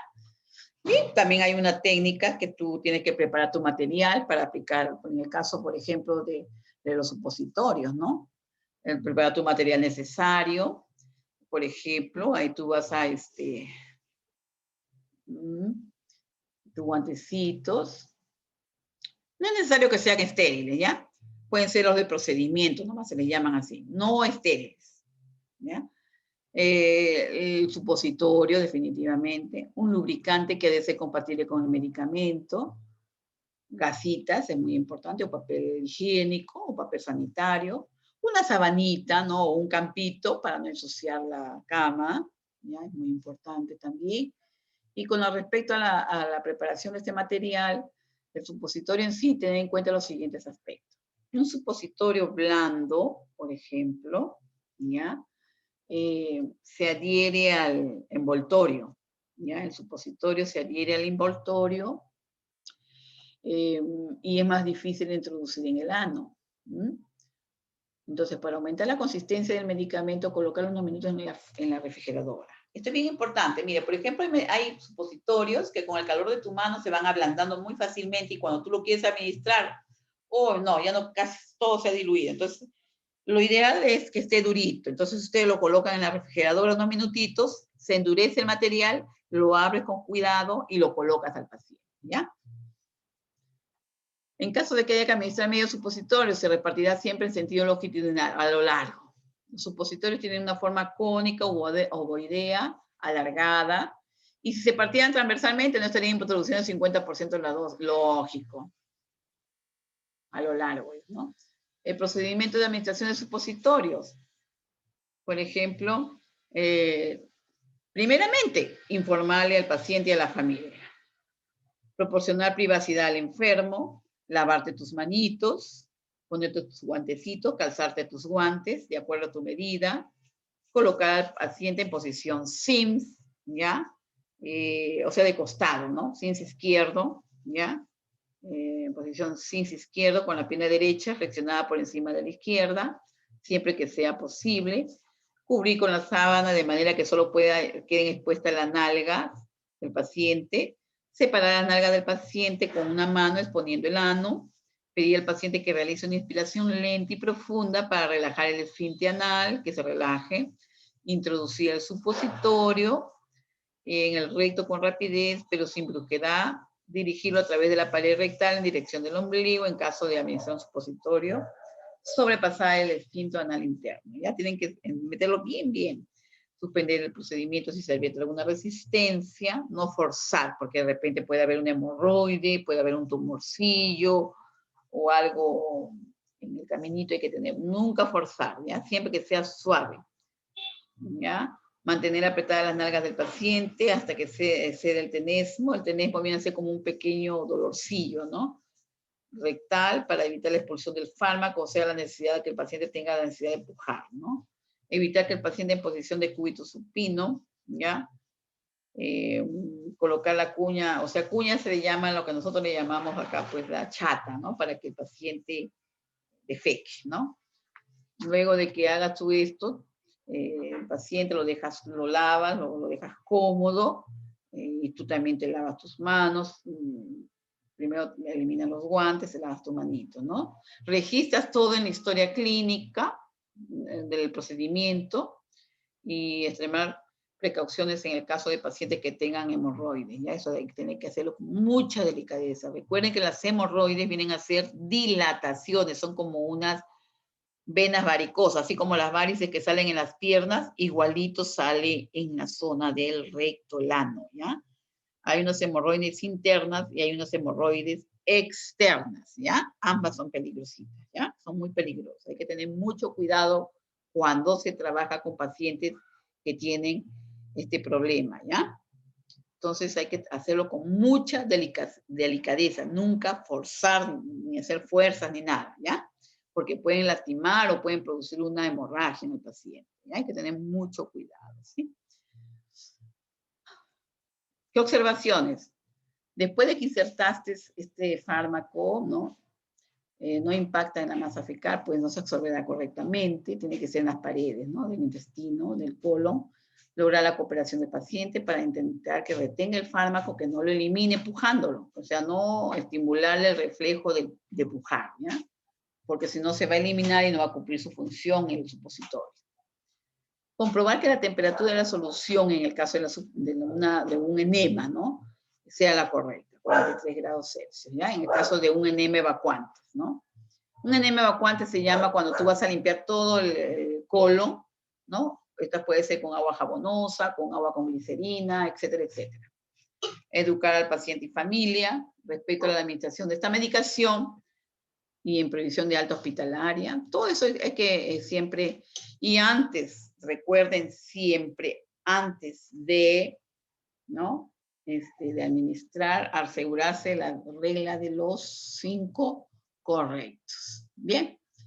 El volumen en la mucosa rectal es de 1 a 3 mililitros viscoso, con un pH de 6 y 8, escasa capacidad taponadura, viscosidad. Si el recipiente incrementa la viscosidad, dificultará la difusión del principio activo.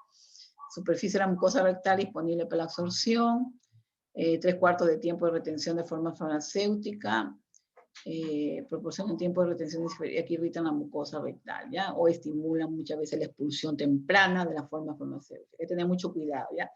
Pedirle al paciente, sobre todo su colaboración, que no elimine inmediatamente el supositorio, si no, no va, o el enema, en el caso del enema, si no, no va a cumplir su función.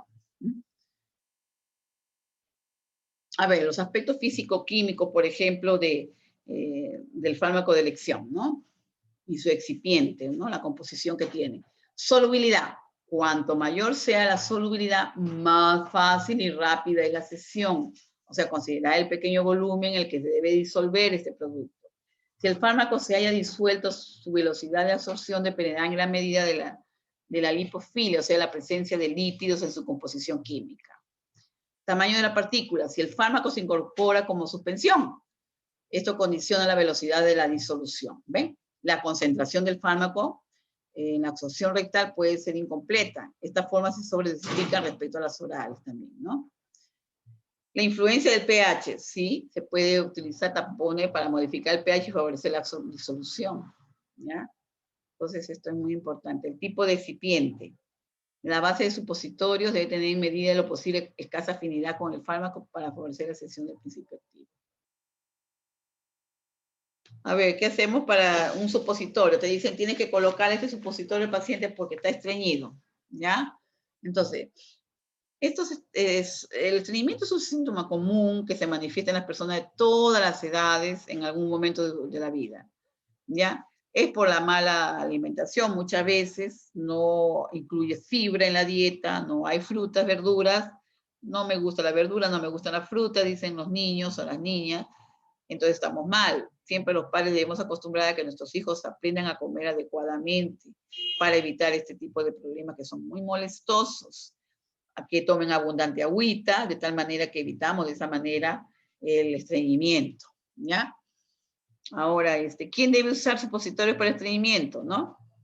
Para pacientes que tienen una tendencia muchas veces a vomitar, después de tomar medicamentos orales. Las tabletas o píldoras se toman por vía oral o son expulsados hacia afuera.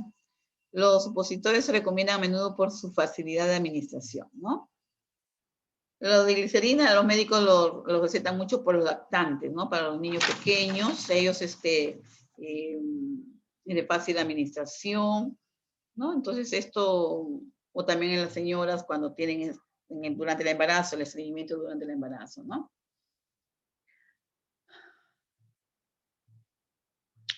Por ejemplo, aquí vemos que los supositorios se recomiendan a menudo por su facilidad de administración.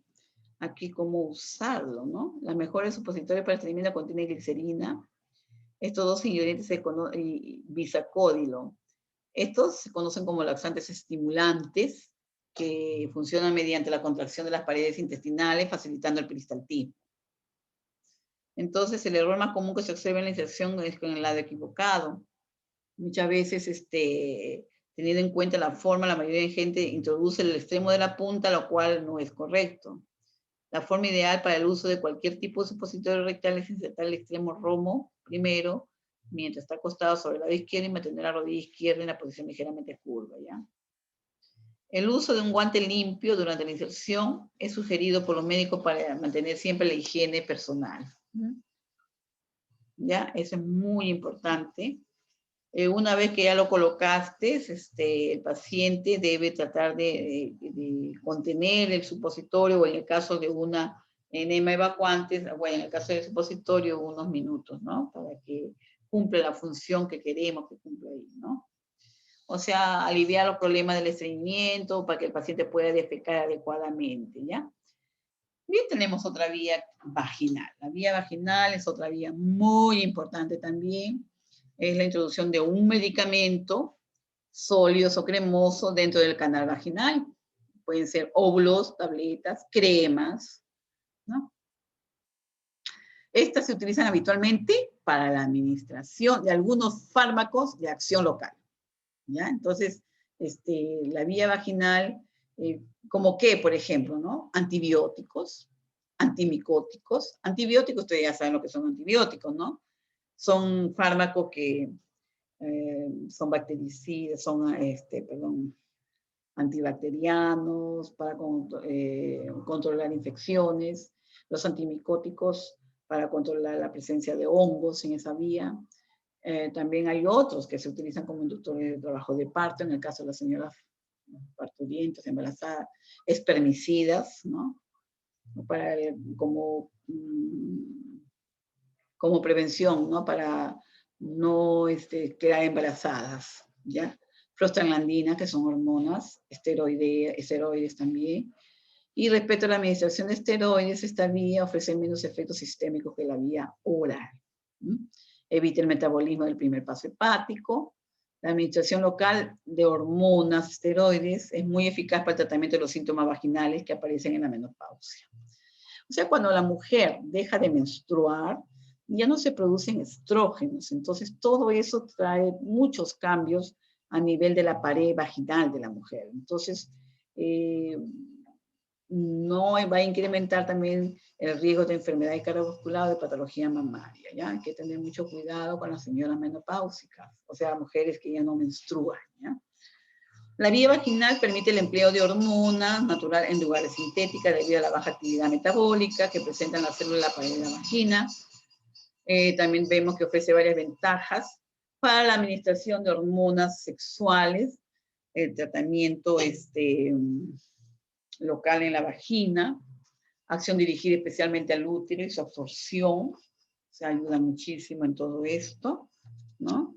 También vemos, por ejemplo, ahí está, y acá vemos farmacodinamia, farmacocinética, ya de la vía vaginal. qué es lo que sucede cuando tú administras un medicamento de estos en la vía vaginal, ¿no? Aquí, por ejemplo, tú vas a ver. La absorción está determinada principalmente por la gradiente de concentración entre la droga y la sangre, ¿ya? Ahí está. La absorción es afectada por factores fisiológicos de la pared vaginal. La propiedad físico-química de los fármacos, las características del vehículo empleado. Las cremas parecen ser más eficaces que los anillos o los comprimidos. El lugar específico de la mucosa vaginal donde se aplica la preparación hormonal tiene especial importancia. Ahí está, ustedes están viendo acá la anatomía de la vagina. ¿Ven? Ahí está, miren, observen. ¿Ven? ¿Ven? Ahí está, ven. Ya, okay. Acá está el cuello del útero, ¿no es cierto? Muy bien. La colocación de esta preparación en el tercio superior de la vagina hace que la concentración predomine en la circulación uterina. Es muy importante, hacer colocarlo en esta zona de acá. ¿Sí? Más o menos acá.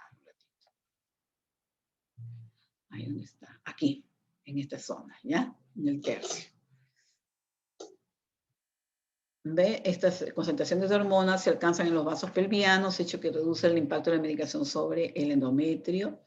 Y cuando se administran esteroides por vía vaginal, por ejemplo, gran parte de la droga pasa a la circulación sistémica y la distribución de este fármaco depende de la profundidad que se haya alcanzado durante la aplicación sobre la mucosa vaginal. Su absorción, ¿no?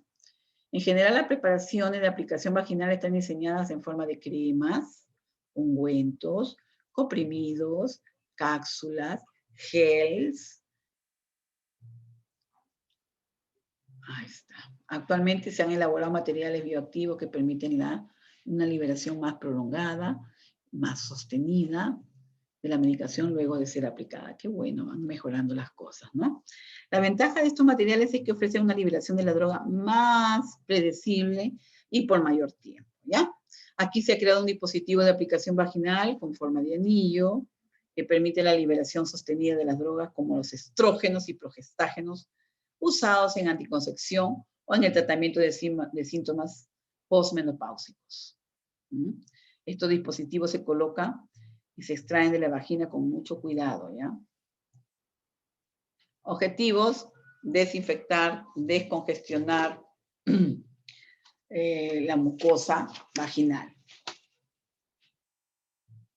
Aliviar, por ejemplo, también malestares, dolor, prurito. El prurito viene a ser picazón, ¿ya? Y esa picazón o prurito se debe muchas veces a la presencia también de hongos, ¿ya? En la zona vaginal. Estos medicamentos tienen como fin, más que todo, el objetivo, mejorar o normalizar el pH de la vagina.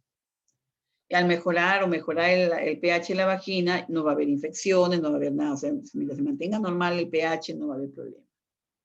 Y otras recomendaciones es explicar el procedimiento a la paciente. Esto es muy importante porque todos conocemos tus partes íntimas.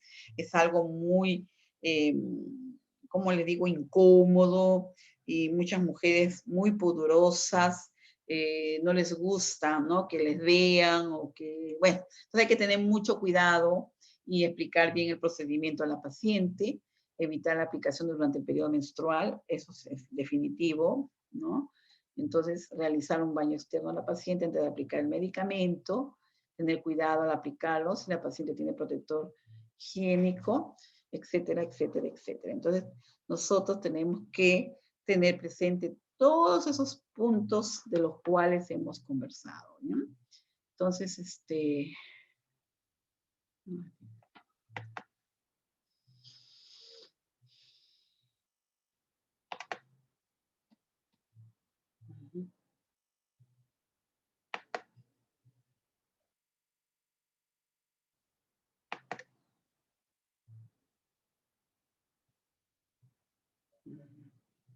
bien.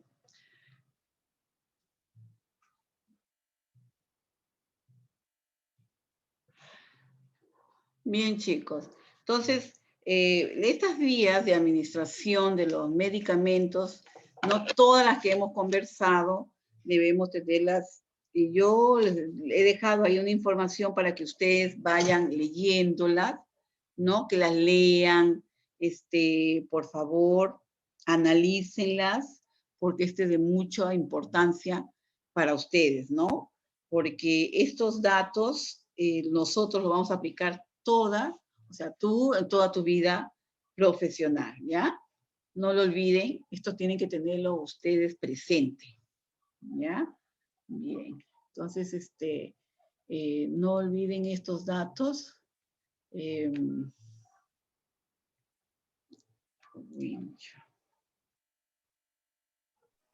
Miss, buenas tardes. Hola, ¿quién habla? ¿Quién habla? A ver. Rojas, Miss, una pregunta, Miss, la tarea que dejó para responder las preguntas, Ya. ahí me sale en mi plataforma que o sea, la tarea está retrasada con 18 días y con 16 horas, o sea, ¿hasta cuándo está la tarea el plazo, Miss?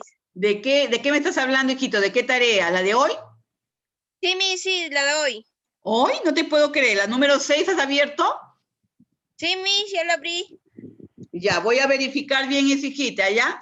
Entonces, Ya, de Miss. repente ha habido algún error en el momento de que puesto las fechas, eso. Ya no se preocupen, ¿ya? Yo lo voy a arreglar eso. A veces sucede. Porque yo le he puesto con la fecha hoy día, que estamos 12 de abril, hasta ver, 12, 13, 14, 15, 16, 17, hasta el 18 de abril, dice ahí, ¿no has visto? No, Miss, ahí decía el 25, si no me equivoco, pero en la otra ficha del lavado de manos, si no, calzado de guantes, ahí sí dejó 6 días para enviar la tarea, pero en el otro dice como le dije. Ya, entonces yo voy a verificar ahorita a esa señorita Roja, ¿ya? Ya, Miss. Sí, de repente me he equivocado, pero escúchenme, yo he dejado ahí 2 tareitas. Una, ustedes la van a escribir, la van a resolver, ¿ya? Porque hay incluso link de la biblioteca. Y más abajito le he puesto otra tareita en la cual ustedes me van a colgar lo que ya ustedes han ido investigando o han ido grabando acerca de lo que es el lavado de manos, el calzado de guantes, ¿ya? Pueden hacer un lavado de manos allí o un calzado de guantes, no hay problema, pero son medidas de bioseguridad que debemos tener presente. Miren, hemos estado hablando de vías de administración de medicamentos y en todas nos dicen, lávense sus manos, en otras especiales, calzarse sus guantes, ¿ven? Entonces, son medidas de bioseguridad que tenemos que tener presente, ¿ya? Entonces, yo voy a verificar bien eso de las fechas, pero vayan leyendo toda la información que tienen ahí en la plataforma de la separata, las diapositivas, ¿ya? Y yo más tardecito estoy subiendo la clase, ¿ya? Entonces, más bien yo les digo, ¿hay alguna preguntita, alguna duda acerca de lo que hemos conversado? No sé, algo que les inquiete, de repente, ¿alguna preguntita?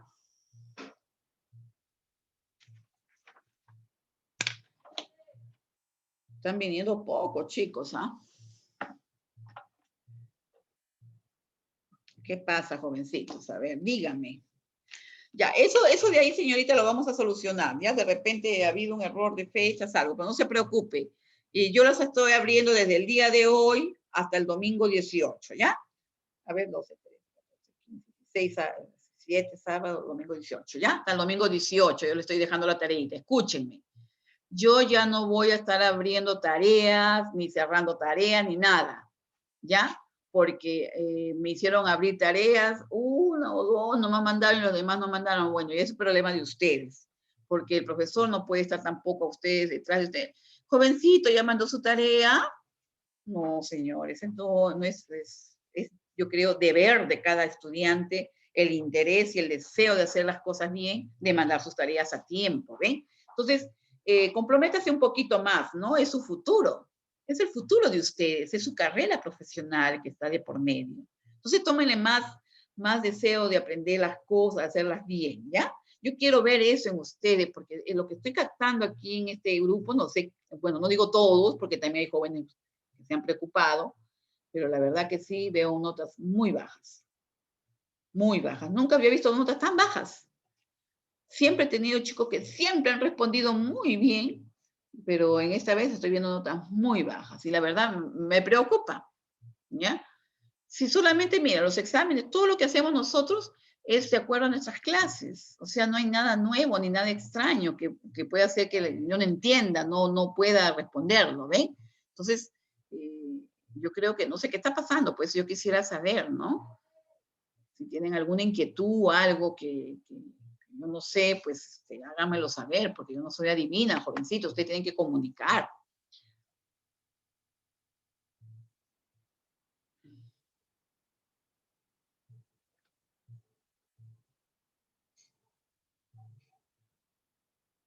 ¡Ay, Dios! ¡Ay, Dios mío!